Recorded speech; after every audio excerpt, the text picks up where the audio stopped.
For you today I have yet another Mapgen. A lot of Mapgen more recently. But we have Team 2 down here on the bottom, Team 1 up here on the north. Also just realized the map also has the same colors as the last cast I made. The same biome. But yeah, let's get into the introductions. Let's start with the rear back air position for the northern team, Team 1. There we have in red going Aeon and opening first air. Gamer 9, XXX, I'm just gonna refer to them as Gamer. Yeah, that is 3X's, just need to double check that. Then let's go to the south of that. In green we have Orb going UEF and opening first land. That does not look like an orb to me, but I could be mistaken on that. And to the south of that, in this darker grey, we have the melee, also going UF and opening first land. Then to the north of that, in this regal purple, we have Immortal D, going Aeon and opening first land. And to the west of that, going Cybran and opening first land as well. In blue, we have Azuros. Right, now for the southern team. In the rear back air position, we have Hyper going UEF in a darker, in this dark green, and opening first land. Then to the east of that, we have Twitchy Mofo going Seraphim and opening first land in yellow. Then to the northeast of that, we have Wakatha in light pink, going Cybran and opening first and second land. And then to the northwest of that, we have Sanoman in white, opening first land and going Cybran. And not first land, first air. Sorry about that. And last but not least, we have Pavo going in Cyan, playing Aeon and opening first land. God, that was hard to say for me for some reason. Let's take a close look at the map. We have a bunch of reclaim dotted around these plateaus or mountain passes, with a bunch of larger clumps just dotted around, or spread around. We have some civilian structures, though I don't think those are too valuable. I think those are just small ones basically. Then in regards to size, this is a 20k base, which is scaled down as you can see by this black empty space, so I think this is 15k.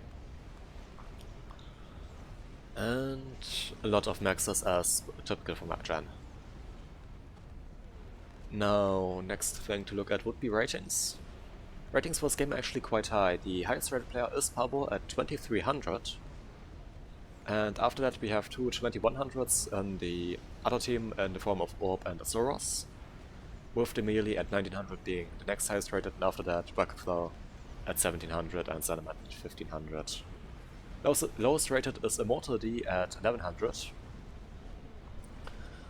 300 ratings points below the next lowest rated player in the form, which would be Gamer, Hyper and Twitch Move at 1400. And I think that's everyone, yeah. Yes.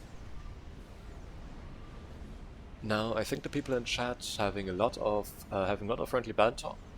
Did not pay too much attention to that, because I looked at a bunch of other stuff. But let's see what's going on. There is already a push coming out from Pavo. A moment please. Sorry. I have a bit of a dry throat, so I will occasionally have to mute to cough a bit.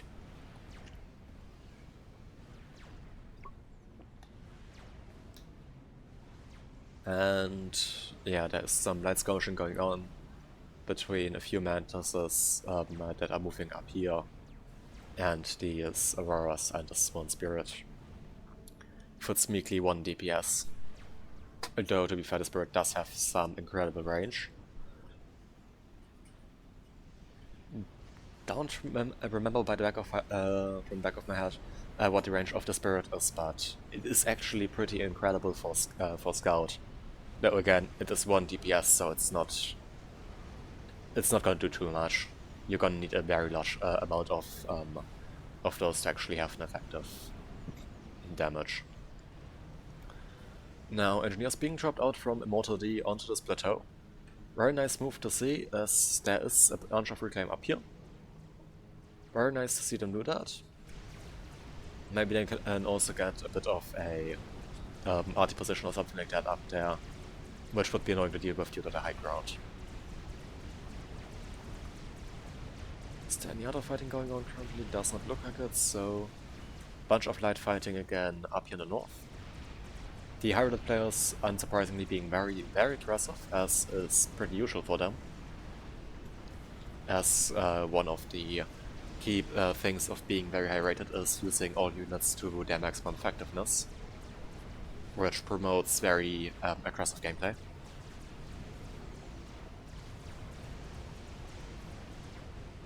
With the lower rated you go, the more passive the gameplay becomes.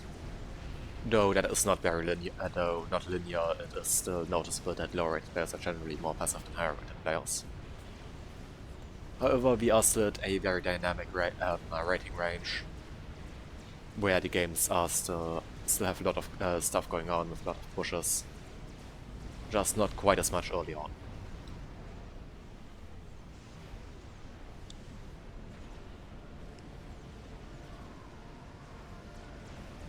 And I hear a bomber. Where do I hear a bomber?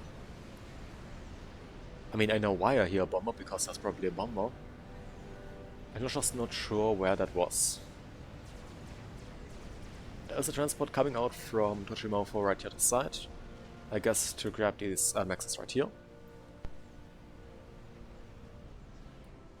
And those will be very nice to pick up. As yeah, they did not get, well, they got quite a few extension maxes to be fair. But with, the thing with extension maxes is that you can never have enough. There's no such thing as enough extension maxes. And especially on Mapgen, where in most cases it's just a first come, first serve kind of deal, it is a fair thing to do.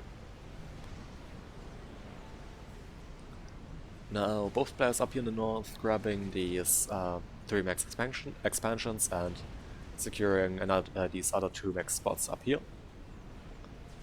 Getting some units up there, though there is a small run by coming by from Zoros. That may be dealing some damage. Pavo already reclaimed the civilian structures right here. Very, very nice to see. Okay, Zoros not actually pushing in with that. Good to know. And a lot of upgrades currently going on. Gun going up for the melee, for Wakafa, and for Salaman. I think there were also already 2 gun upgrades out from Immortal D. With them being Aeon, they just upgraded gun range and gun speed, bringing them on par with the other gun comps. With the gun range nowadays on the Aeon Commander no longer being the normal gun range, increased gun range no longer being higher than the gun range of the other gun upgrades. Aeon now gets an advanced range upgrade for that, which puts the range up higher. It is a very fair decision, as the higher gun range is a very, very oppressive. Was a very, very oppressive feature of the Aeon, though it was also very fitting to the Aeon theme. Now, in the meantime, Azoros and Pavo both going for gun. Now, Azoros going for gun speed and range, as they are Cybran and does have access to the combined upgrade. Pavo, being Aeon, is currently only going for range, potentially going for speed afterwards. But yeah, again, those for Aeon, those are split upgrades, so those are being upgraded separately. Azura is asking for E in chat, so I expect they may be stalling right now. In the process of that, and Wakafa now starting to push against the units of the melee with that gun ACU. The Chimofo just finished that as well, would love to see that move into support. And looks like it does. Very nice, very nice. Always support your teammates if you are both on one flank. If your teammate is pushing in on your flank, you should always try and push in as well. Or if the push is a stupid idea, tell them it's a stupid idea so that they pull back.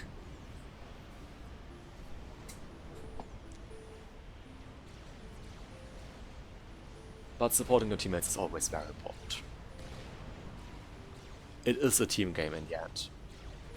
But Gun has finished for the melee and they are now going for Nano. That will make the commander very, very tanky when it finishes. Even more tanky than the UEF commander already is. With its additional 1k HP.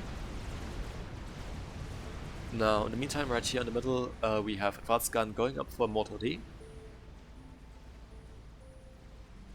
As already pointed out, it does increase the range quite significantly. I think if we look at that upgrade, we can actually see the range increase. Yeah, the normal Quantum Disruptor gives plus 8 main cannon range, and the Advanced Quantum Disruptor or the Advanced range gives additional plus 5. If we now, for example, take a look at Saruman with the Cypern gun, that is only a plus 8 gun range on that.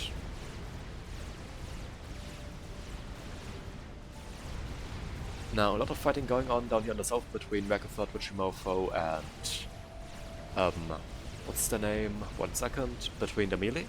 Yep. Ragnathod going quite low on HP and being focused on by the ACU. Wichimofo trying to tank quite a bit of the damage. Ragnathod trying to dodge, but I think accidentally hitting the reclaiming a tree and going down at 10 minutes. Now, there are also Januses coming in on Wichimofo, and I think we may see a double cam ejection right here with those Januses on that commander. Commander down at 1.2k, 1k, below 1k, k 700, below 300, below 100, yes. There goes the ACU of Wichimofo as well, and we basically have a double kill currently out from right down here on the southern flank. That was actually both from different players. The second one was from Orb. But yeah, I will take a look at the techs. We have T2 out from T2 Air out from Orb. Unsurprisingly, we just saw these Januses. There is currently also... Okay, T3 Air just finished out for Gamer. Interesting to see. Is there any tech to land? Yes, there is T2 land out from Immortal D. It's a bit hard to spot with on the darker colors what the tech is. At least for me.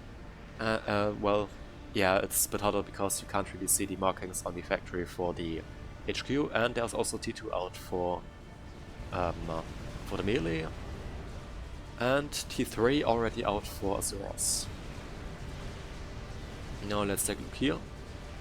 T3 is also already out for Pavo. T2 out for Saruman. Something just exploded.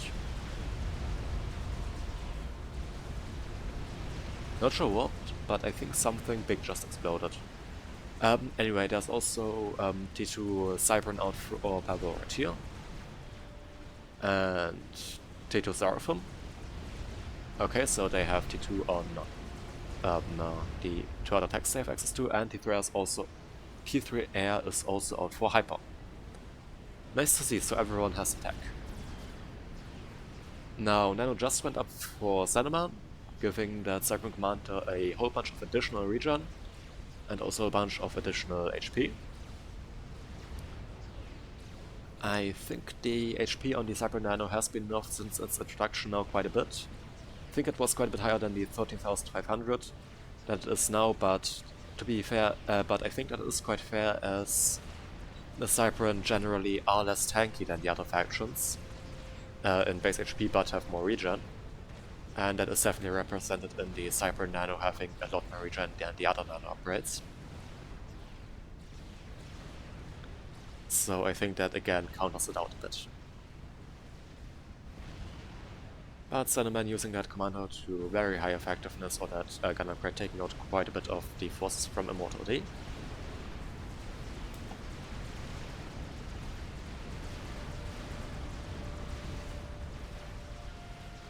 And a sizable push with T3 and the ACUs out from Pavo against Zeros currently happening. Pavo does actually have a shield. Zeros only has the stealth upgrades, so no increased HP pool on that. The shield providing an additional 8000 HP.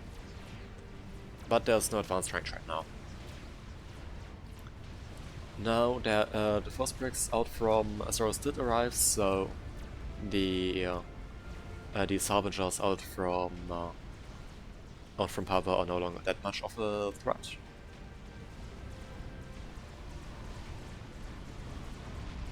But in conjunction with that ACU, they may still provide or prove to be problematic for Zeros. They may still prove to be harbingers of doom or death or something like that. And I know that joke is not original or new. I know I already made that joke with the title of a previous cast, but let's just ignore that for now. The Harbinger right here just being sneakily taking out a PD, taking a shit ton of damage in the process, but hey, who cares, right? It did take out the PDs, and that's what counts.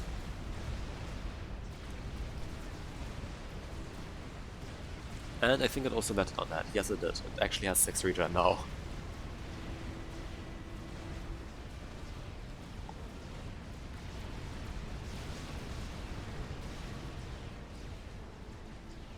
In the meantime, aggressive commutes right here in the middle between Sandman and Mortal. Immortal not actually with any survivability upgrades, unlike Sandman who has the nano upgrade. So if those armies are of equal size and equal quality, then on paper Sandman would win as long as they are able to stay in range. And macro is perfect. Now what I have to point out is that I'm pretty sure that the armies are neither of equal size nor of equal quality, and also the army of Sandman is currently not in range.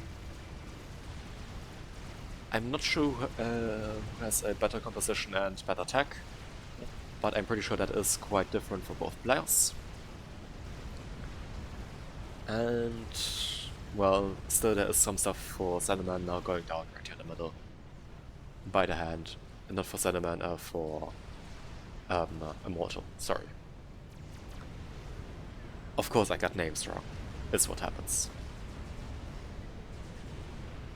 Now let's take another look at the south. After the kill of both Tujimofo and Buckathor, the ACUs of Orb and the melee were able to push quite aggressively, pushing forward quite a bit.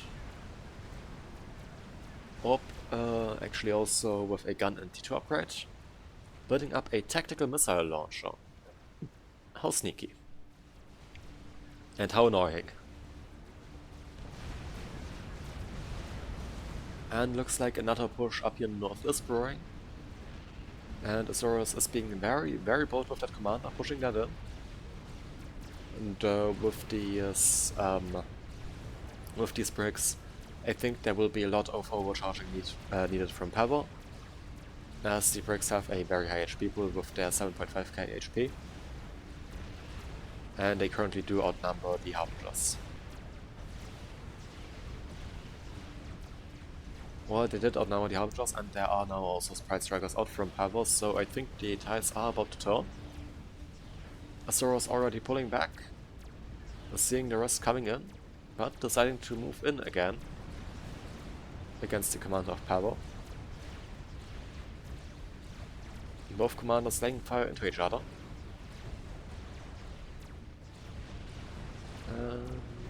Azuros actually on a higher HP than Pavo, surprisingly. Maybe I was wrong on the Ceph upgrade no longer providing HP. I guess it just no longer provides as much HP.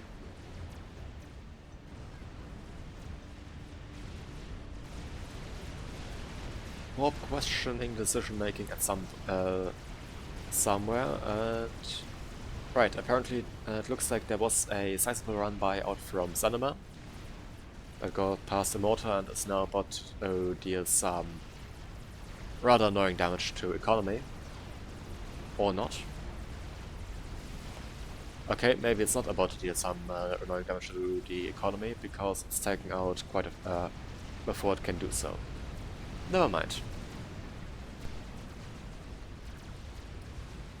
And we have some broadswords out from Hyper going onto the ACU of Zoros. And there is some T3, there are some ASF, but those did not react quick enough, and Zoros does go down to Tier 3 air presence. As I always point out, you should always build AA with your unit mix. And there is no AA, but it's a bit late for that. As your air player can never be everywhere at the same time, and is also maybe not always paying full attention. Or it's just shit.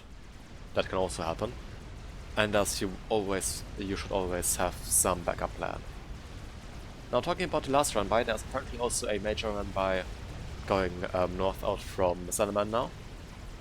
Possible due to this being on partial share and thus any combat units not being gifted over as soon as the player dies.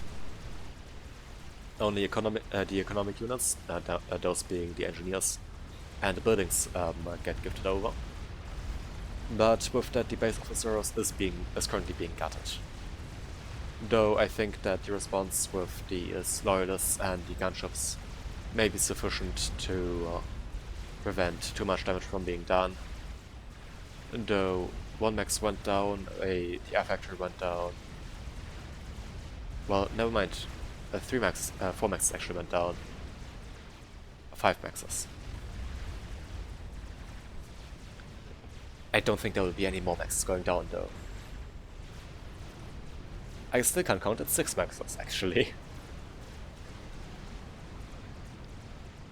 Counting is hard, okay?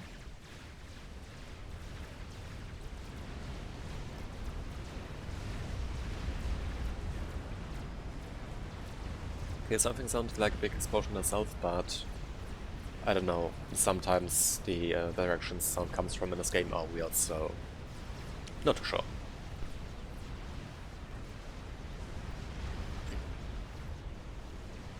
And okay, game is sounding a bit more passive, I think. Let's see, is there anything sneaky going up? Does not look like it. There is this tactical missile launcher right here that has killed 6,000 mass and does definitely pay for itself. I currently do not see anything like experimentals being built. Don't think there are any. No, not at this moment.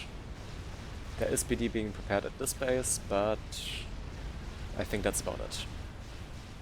Which is also a reasonable call, as there are no Pursuers and Titans out from the melee preparing to push in. And those would definitely pose quite a threat. Now, in the meantime, in the north, a airfight is going on between both teams. Between Orb, Hyper, and Gamer. I think that Orb and Gamer will probably win this, as those are two players both macroing air and thus being able to do separate turns, which can be very useful.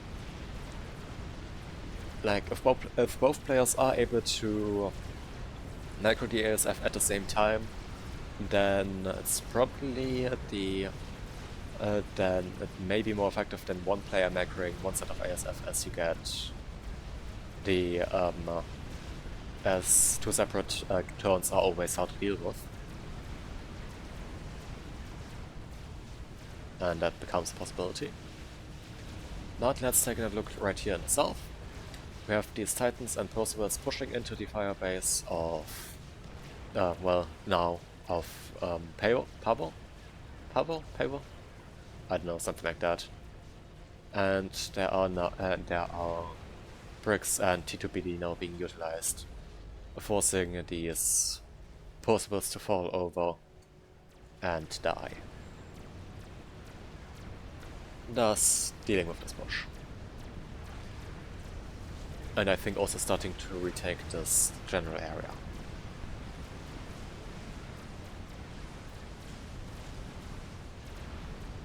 More tech missiles are still being fired by that launcher, but I think TMD is now built up, so that will probably just be taken out. Yes, it is. Monkey Lord has been started by Peva on the southbound position. Let's see if there are any experimentals up here north. Not right now. Not by looks of it. Are there any other experimentals currently being built by any other players? Also does not look like that. Hyper is currently in the process of extending the aircraft and has already queued up a nuke. From casting them on previous games, they seem quite fond of building nukes, so fair enough. But at 21 minutes, queuing up a nuke does not seem completely unreasonable. Like, it is a bit early for standoff technology, but it's not the horrible timing that you get on maps like Dual Gap, where 20-minute nukes are not uncommon. Which just seems horribly boring and also horribly ineffective. Well, okay, no, an oil nuke is not ineffective, but also just horribly, yeah, boring and also passive to just eco up and build a nuke. But, well, that's the reason I don't host a dual gap, I guess. I instead host normal maps with other kind, still with somewhat passive gameplay, but hey.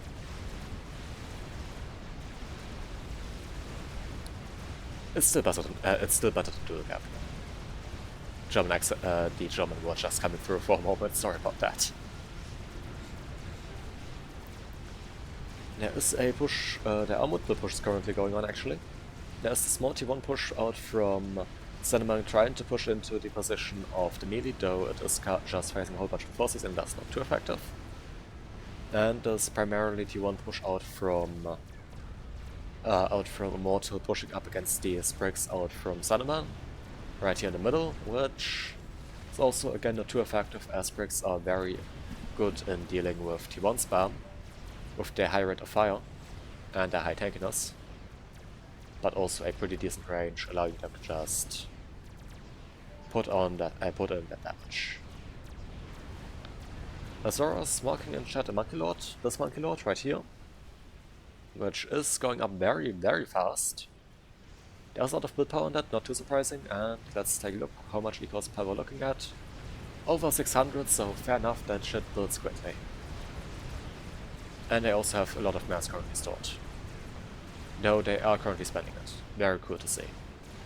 You should always try to spend your mass when possible. Now, broadswords out from Orb being used up here in the north to raid. Just a bunch of T1 PD, not T1 PD, T1A thrown out by Power, though that will probably not be too effective against gunshots. And Power finished the experimental, I suspect it's the Monkey Lord. Yep, it is. Currently still AFK, so has not gotten a unit yet. Well, Azoros being a very good teammate, even though they are dead, still being an eye in the sky and pointing out everything that the team is scouting. Very nice thing to do. If you do die, maybe if you still have some time and if you still have the time to spare, you can always, it's always nice for your team to just, if you just stay in the game and ping out important targets, or just things they do scout, make your teammates aware of important stuff. Worketh are doing the same thing apparently, pointing out the position of SMP.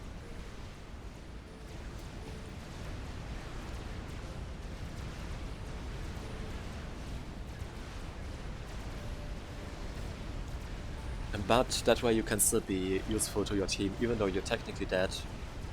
It allows them to focus on their normal stuff without having to look after the scouting waves. Now, I mean, technically you still need to be able to do that, but It's still nice if you have a teammate that's that is already dead and just able to do that for you.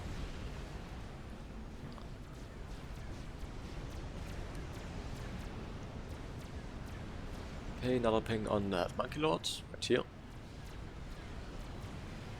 Can they see that? They actually can't. Though there is a scout flying over, so I guess they'll be about to see that.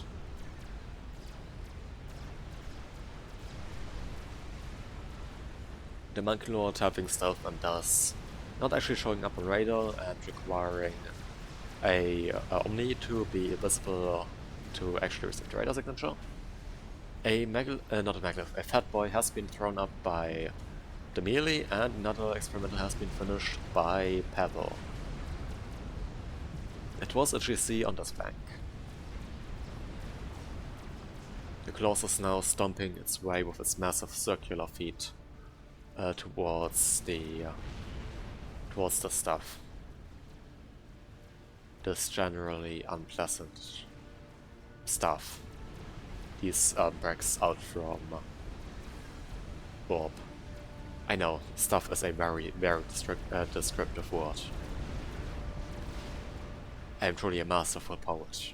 Something like that. Please excuse me, it is going late and I didn't have too much sleep today, so I may be even more inattentive and even more unfocused than usual. And as you may have already noticed, a lot more stuttery. Stuff like that. I hope you can live with that. Now, Monkey Lord does finish for Orb as a counter experiment against the GC.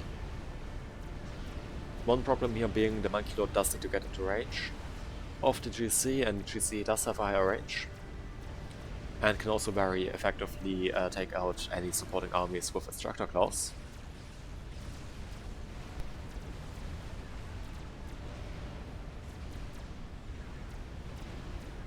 Sorry, had to mute for a moment.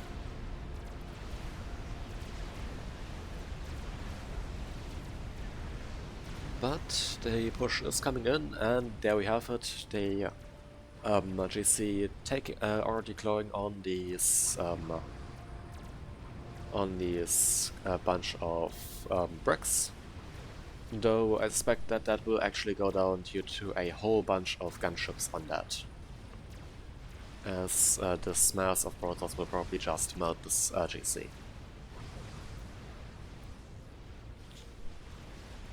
And okay, air response. Never mind, that's not an air response, that's also just more ASF out from Gamer. And Hyper not even bothering to take that air engage. Could be criticized, but honestly, I understand why, as I do not think that they have numbers to win that. And are thus at a major disadvantage if they were to take the air engage. Now, another push primarily of T2 pushing into a bunch of bricks right here. I think it's the same bricks we saw earlier. And the bricks once again pushing back, or forcing this pushback. And though there is another push moving south without any opposition right now. Very unfortunate.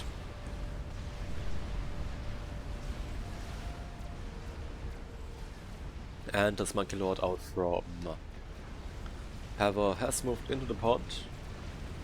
The melee moving towards the pond. I think that's very questionable, as the Monkey Lord does have torpedoes. And ideally would want to stay away from that, but Haver deciding against getting close to that, I guess. And instead decides to wait here for now. On a slightly different position on the pond. With that Monkey Lord. Maybe trying to wait till this Fat Boy moves past. And very nice to see, the Fat Boy right here is actually building units. The Fat Boy being one of the mobile factories and able to, since the factory broke, now actually build units while on the move. Another feature that, or another possibility that arises with that is the ability to just build reclaiming energies while pushing. But that Fat Boy is now meeting a Megalith that may be able to take out these possibles, so that is a lot of possibles, and I expect they may just take out this Megalith. However, the Megalith may still take out the Fat Boy in the process, as it is currently targeting that down, and his shield is getting quite low. Okay, a parachute arrived just in time to get a bit of additional HP, but... Okay, never mind, the Fat Boy survives just about. Another salvo that would have died, but... I think this one parachute soaking up one of these salvos actually saved the Fat Boy right here. Though, never mind, there is a bunch of Corsairs coming in, which do not deal enough damage to actually take it out. Never mind.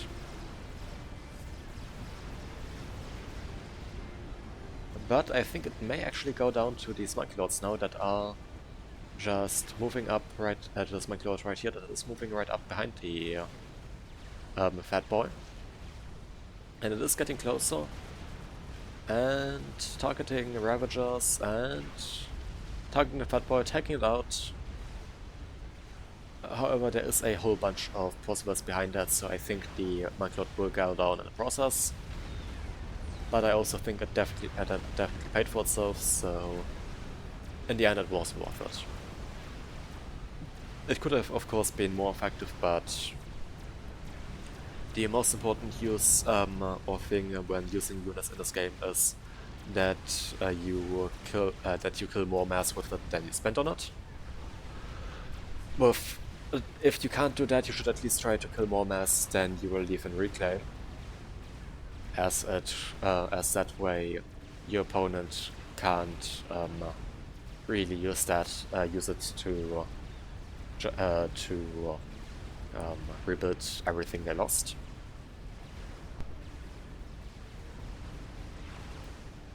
But that does mean that you should throw away units once they pay for themselves.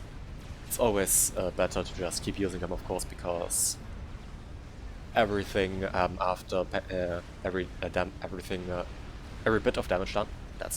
I think that's a better way to say it.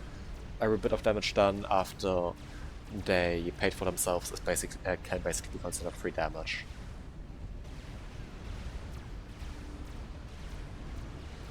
Like everything after that is basically a profit. Now the another Megalith has arrived up here at the front line for Pebble. That is pouring fire into these possibles. If it was just a Megalith, they could probably push these bosses could probably just push it, but there's also a whole bunch of bricks on that, and those are definitely going to be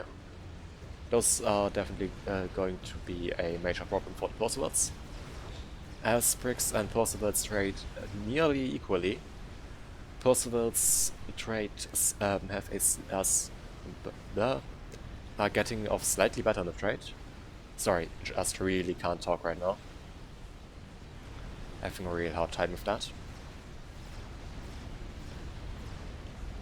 Apparently an eye has been built. Right, I think that was a ping to use an eye. Again, Azorus being a very useful teammate, and currently can't see an eye. Ah, there's an eye right here for Gamer.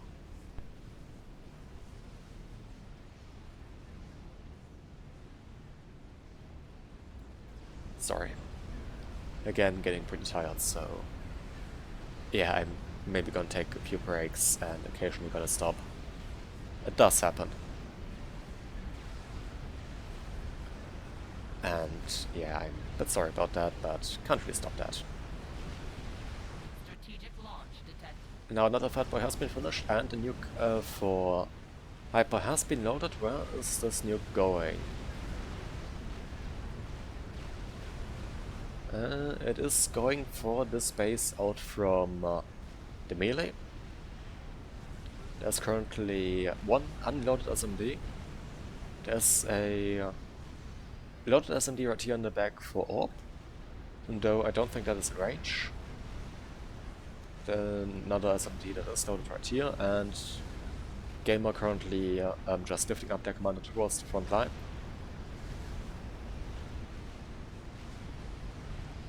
And another SMD right here that's also loaded.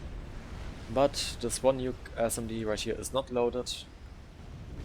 It was very close. I think that was like 90% loaded or something like that, so very painful, but does happen. The nuke does land, and with that the base of the melee loses quite a bit.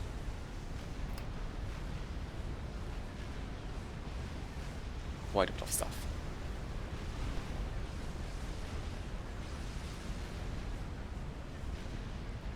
Now the other fat boy out from the melee is currently still being used to push and kill off reclaim, and not reclaim, kill off engines. And probably also reclaim in the process, but it's not the main target. And these pulses right here in the back now also moving up behind that to support the push, I suppose.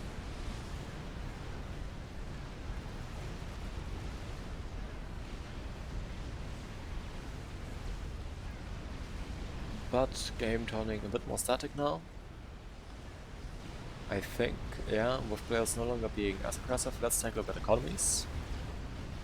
Team 2 apparently had by around 300 mass income, sitting at 2.2k mass, or mass income, with Team 1 sitting at 1.9k. So both teams at very high economies, but Team 2 just slightly higher. I think one reason of that may be Pebble sitting on triple base and thus having a more consolidated economy, which allows faster ecoing, as you have more mass to go around that you can just spend on the max upgrades.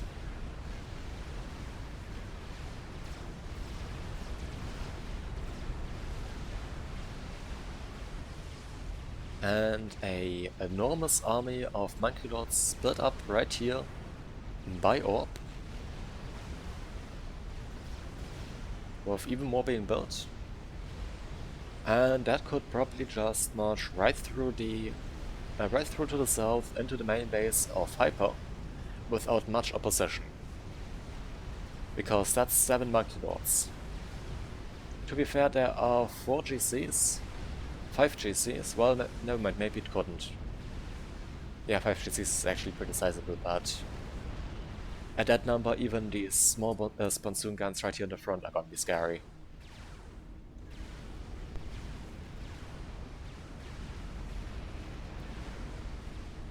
Which are usually, those guns usually are the sign of you are doomed if you see those shells coming in. Because with the monkey having stealth and you not having omni coverage of the area, I can tell from experience that those are generally the first sign of you fucked up. Especially when you serve your commander at the front line.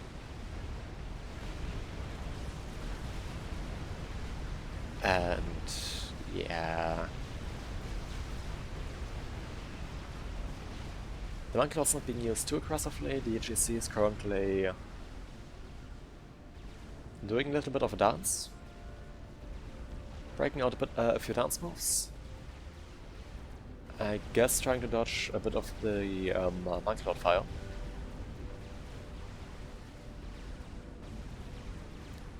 It's ridiculous how much damage is being done by that. Like, I think most of them have not actually used their beam. And still have like a 2k mass cut in the case of this guy. Or 7k in the case of this guy. Just with those longer range guns.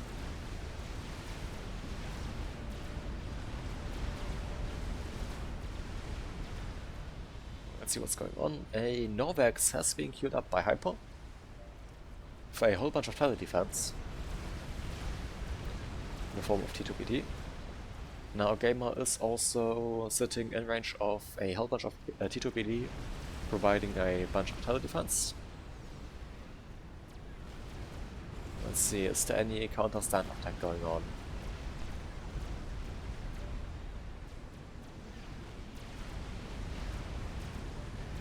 Does not look like it. Currently cannot see any.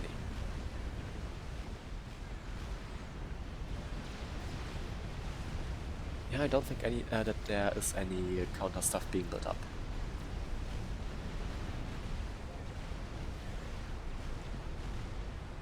And a second fat boy arrived now at the front line for the melee.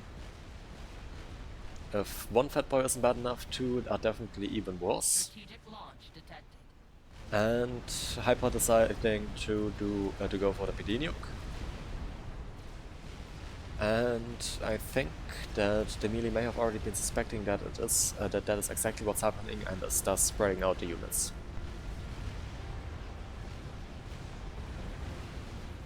Two fat boys being almost enough to be used without a supporting army. Because that's a whole bunch of firepower that can probably just push in. If the number gets even higher, then it's going to be even more devastating, of course. But that nuke does land, takes out both fat boys and a few of the supporting units. With that, that nuke has now killed 94,000 mass in total. Definitely worth it. And a Monkey Lord is going down up here. Thanks Arm for pointing out, and yes, the Monkey Lord line was trying to move in, but these GCs valiantly defending took out 3 of the rascals, with the remaining 5 pulling back. I did say 7 earlier, right? Well, it was 8 at the time that this wall tried to push in. And it's already back up to... Wait, 1, 2, 3, 4... It's already back up to 7. This is just ridiculous. Wait, there's already another one here. So it's 8 now. I mean, seriously. Another run by through the middle out from Sandman in the meantime. That has actually managed to push past Immortal. That is, again, very unfortunate, and a whole bunch of landed units, landed ASF, that are now taking fire from just General A and... Okay, it's just General A. Never mind. But apparently a monkey out from Orb that has moved through the middle and has and has 60k mass killed now. That monkey is just insane. And we hear more monkeys going down, but also GCs going down as well, I think. This monkey about to go down to triple GC fire. But we also see 3 dead GCs here, as well as 4 other dead monkeys. 5 now, I guess. Another GC goes down right here. But I think this monkey is about to go down. Yeah. With this GC being tickled to death by these Cerberus turrets that are still in place. But the solid wall of Monkey Lords has been cut off. A total of 1, 2, 3, 4, 5, 6, 7, 8, 9 Monkey Lord tracks, if I did count that correctly. 4, 5, 6, 7. Yeah, I think it's 9.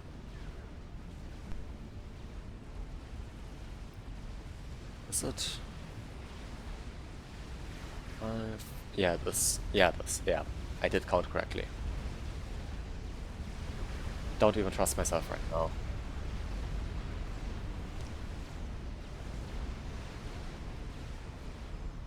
But with that, Pevor is able to actually push quite freely, as there are now only 2 Monkey Lords left, with still quite a few GCs left. Though they decide against it, which is, I guess, fair enough if they are currently focusing on other stuff as well. Let's see. Is any other stuff going on? Yeah, there is escape fields currently under construction. It's very interesting to see. Going for the game ender. Now, Novax already pointed out from Hyper is now being built as well. And that seems to be it for standard technology at this moment in time. Yes. Right. There is a Novex out for all. Let's see if we can find it, and it's right here. It is pouring in some damage right now. And let's see, are there any other game enders currently being built? Not by the looks of it. No. No, a Sorapa has been started. And yeah, that may work out, as I don't think that Hyper... I'm pretty sure that Hyper currently does not have the superior ASF number. Though they do have a shit ton of top bombers, which could probably just snipe the... Wait, that's the Psycho, that's not the ASU. Never mind. And those could not snipe the ASU of... what's the name? Of the melee. Okay, where's Novex Satellite? Right, here it is. It has a... I think that's 16 and 18,000 mass kit, I think, yeah. On it right now. And definitely quite a bit. And there are a whole bunch of unshielded maxes, so fair enough. And with the economic damage done by that, Team 1 was able to pull ahead now by around 100 mass. Power production of both teams still being still very close, though that is not too important as long as they are not stalling. And I don't think they are, as currently shields for all players seem to be on. Mortal built another experimenter, and they are currently going heavy shield. I guess trying to not be sniped.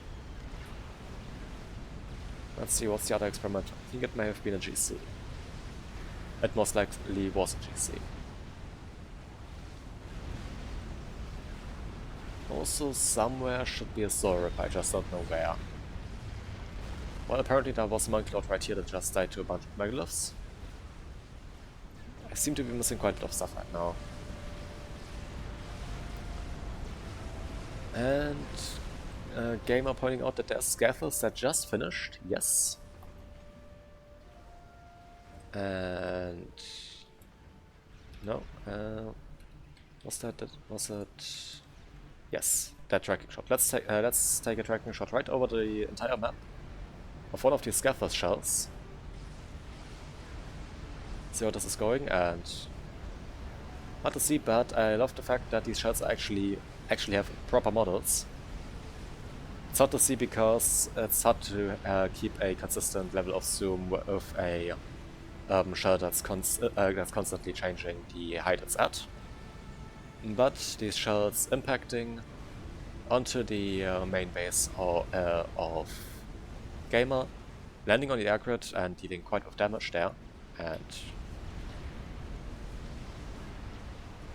am I still tracking?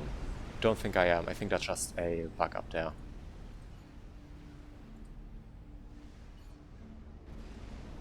Okay, I think I bugged it out because I don't think it should be saying tracking up there now.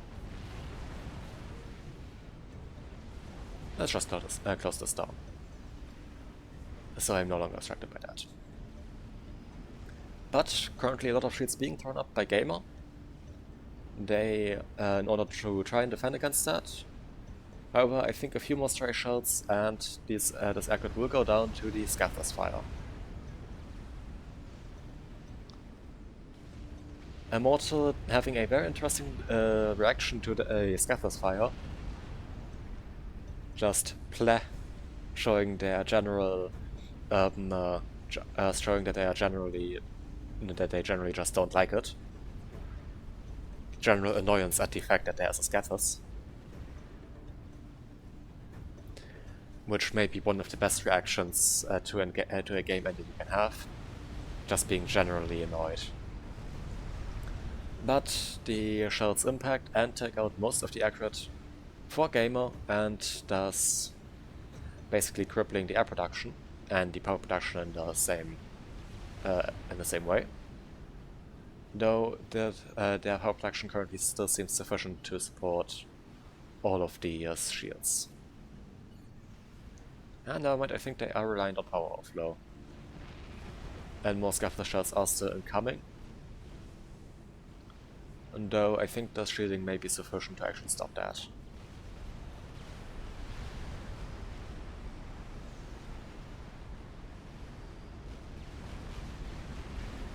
Let's see, I think the Scav is retargeted onto the main base orb. Yep. Hitting everything but the main base, as a Scathers does. Though, on the plus side, once the shields in a base collapse, a Scathers will basically kill the entire base at the same time.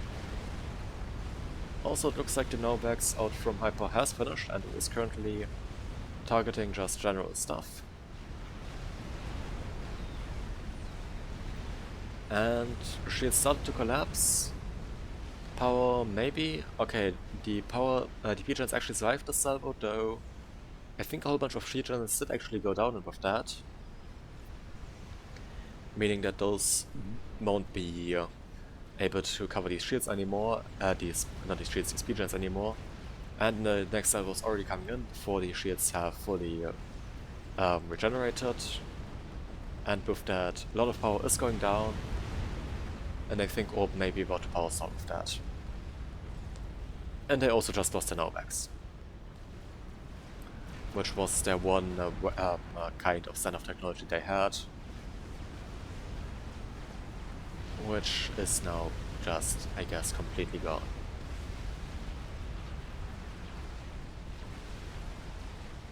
The Novax out. Wait, no, that's. Apparently there's also Novax out from melee. Yeah, right here, two. Two, in fact. Took me a moment to realize that. But again, though, I also believe that those would also be taken out quite easily because they are under one shield. And a Scathers is can quite easily take out a singular shield. As well as saturating an area with just general DPS and having RT focus on this general area would be very devastating, as it would also take out a shit ton of economy with all of these mass fabricators.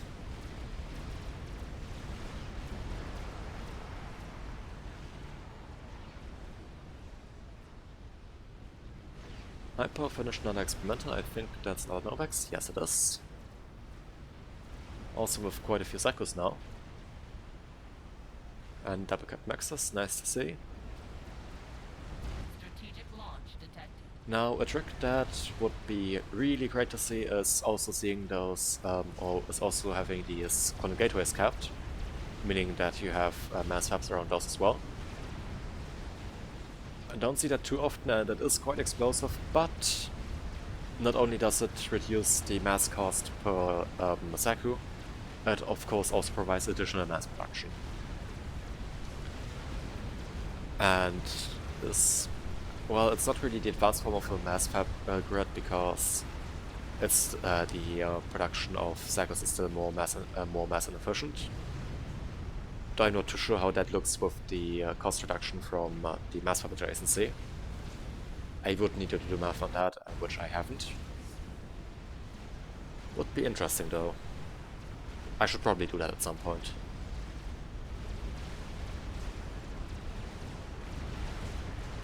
But not now. And we actually see some Rambo comps out from the melee, I believe.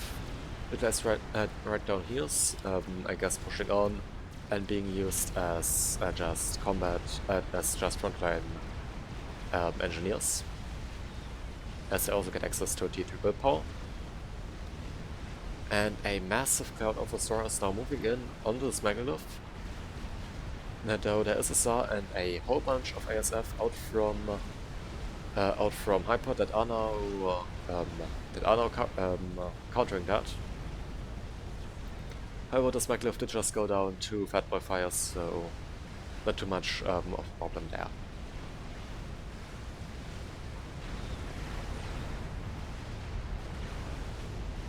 The Scaff is still continuing to fire, basically unopposed, and the two Novax is out from the melee currently focusing on Zakus. Zakus being very tanky though, with 19,000 HP. A lot more tanky than the normal XU for some reason. I'm not sure what the reasoning behind that would be, but I guess with them being a lot less valuable, you can have them just being tankier. And Scathers fire now retargeting onto the base that once belonged to Mortal. And taking out the bit of stuff they still had remaining. Very interesting. And the Azar out from Pavel now moving up, just sweeping up a whole bunch of units right down here with this massive beam of destruction and focusing down onto the fat boy.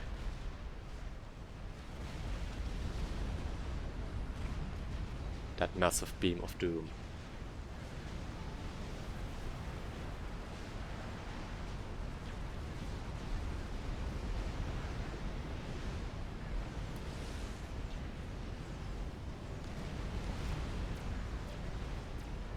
Now, it would be great to see the Scathers retargeted on all those Novex centers, as the third one has already finished there now, for the melee. But maybe they aren't aware of that. Wait, wrong team. Oh, no, they definitely know that's there.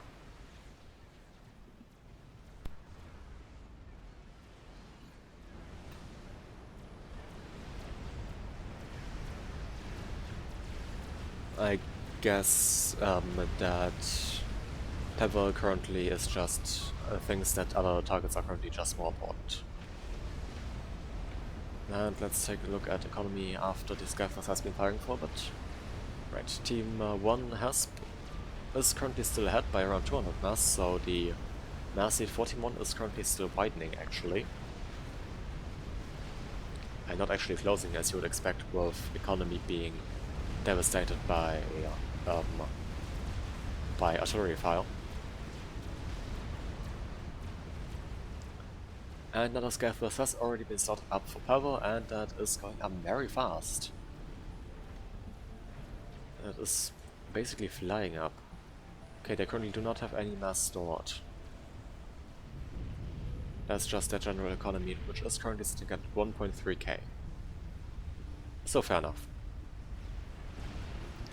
You can actually beat game winners with that rather quickly. Now, even more Novex going up for Hyper.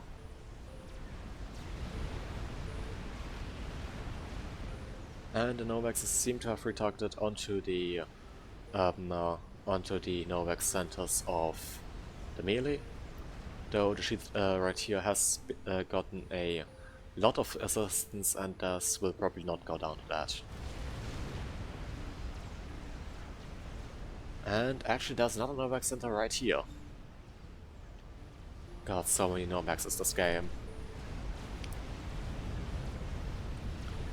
I mean, when you're watching this, you will probably already know the name that this video will get, but I think that something referencing satellites is probably gonna be a nice idea for the title. Though, again, I'm still yet to decide on that title. You will see that when the video comes out, but I won't. Or well, I will see that as well at that stage, but I do not see that right now as that is a few days out.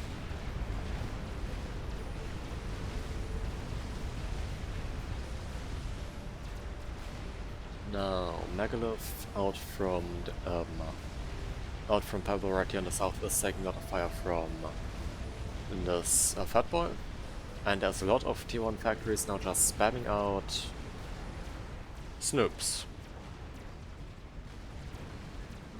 Do Snoops have a weapon? They do. It's a 4 damage machine gun, a Tomcat machine gun with 2 DPS.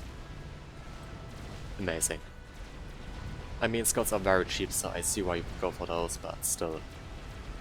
It seems weird. I think you'll probably still be better off with Magmarines.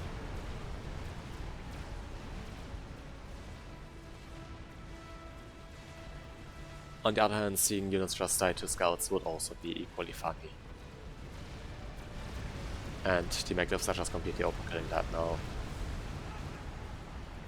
Not experimental finishes for Hyper. I suspect it may be yet another Novex.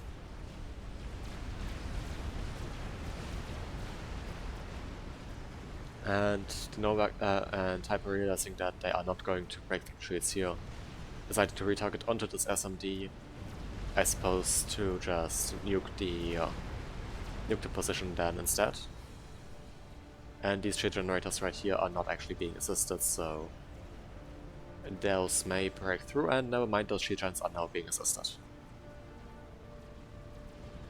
I guess I just jinxed that. Let's see where's this gap is now firing. Seems to be back onto the main base of Orb.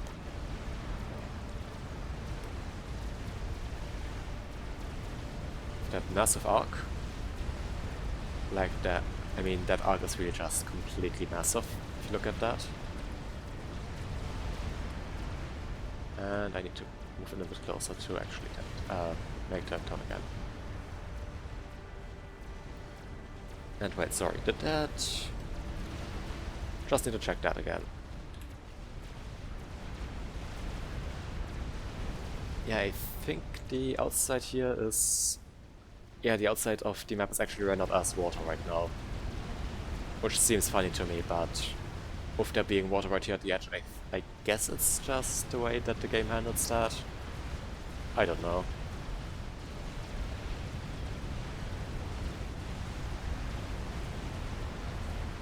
Now, I think I just missed a massive air battle just being distracted by a weird, confusing thing that I just noticed.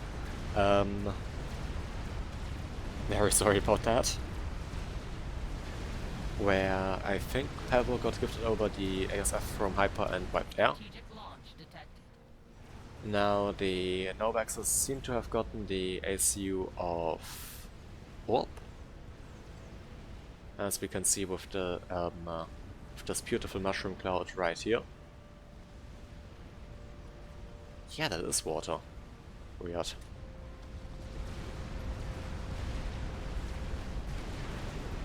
But a whole bunch of nukes have been built up right here in the back for Gamer.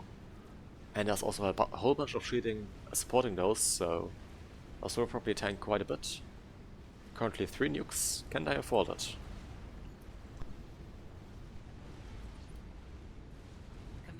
Surprisingly, yes. And someone had a commander under attack, I think, yeah. Right. I think that the transport Gamer was on just got ground fired by these satellites. So with that, the backbase of Gamer goes over to the melee, the now highest rated player on that team. And now we're facing a 3v2 with from the melee and Immortal against Pavel, Hyper and Cinnamon. Does not seem too pleasant. A salvation has been started up right here in the middle by Immortal, though I do not think that that will finish. Especially not that the Scatheless has retargeted onto that, and Immortal's HP is going down very quickly. Even though they have the 25k additional HP from that heavy shield, that is about to be depleted. And the Novaxes are about to fire once again. With another salvo, Scatheless salvo already coming in as well. And the shield is depleted. And with that, the commander does go down. Immediately with Scatheless shells landing following that. And now it's just the melee against 3 players and the Scatheless. So I think this game is basically decided at this stage. Like, the southern team has been able to reclaim a lot of ground, especially towards the middle and the north. And the melee now goes down to Novax fire. And I hope you enjoyed this game. This was streamed live on Twitch. You'll find the link to that in the description as per always. Yeah, I hope you enjoyed it, or if you enjoyed this, you can always like the video, or don't, if you don't want to. I will be putting out more casts like this, so if you want to be notified when those do come out, you can subscribe, and yeah, I hope you enjoyed. Hope to see you again in a future cast or stream, and till then, bye!